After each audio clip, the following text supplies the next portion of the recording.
నమ్మి బాప్తిసం పొందో రక్షణ కలుగుతుంది, నమ్మలేదా ఏముంది? శిక్ష పొందడానికి ఆశ ఉందా? అయ్యో, ఆ ధవళ సింహాసనం గురించి చదివి చూడండి ప్రకటన గ్రంథంలో.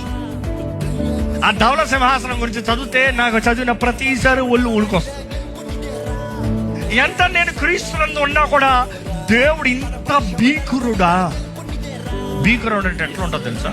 ఆయన చూస్తే కడకడకడకడ ఉనిపోతుంది. ధవళ సింహాసనం దగ్గర చూసినప్పుడు ఆయన మహిమ, ఆయన తేజస్సు ఇంకా వేరేం కనబడతలేదు. ఆ ఒక్క సింహాసనం మాత్రమే ఘనంగా. ఆ ధవళ సింహాసనం ముందు బ్రతికిన వారు, బ్రతుకుతున్న వారు, అంతవరకు బ్రతికిన ఎవడైనా సరే అందరు రావాలంట ఆ సింహాసనం ముందు. గ్రంథాలు తెరవబడుతున్నాయంట. గ్రంథాలు, ఒక గ్రంథం కాదు, గ్రంథాలు తెరవబడుతున్నాయి. జీవ గ్రంథము పేరు రాయబడాలి. జీవ గ్రంథం ఒక గ్రంథం ఉంది. మలాకి గ్రంథంలో చూస్తే జ్ఞాపకాల గ్రంథం అని ఉంది, బుక్ ఆఫ్ రిమెంబరెన్స్. అనేక గ్రంథాలు ఉన్నాయి పేరు బైబిల్.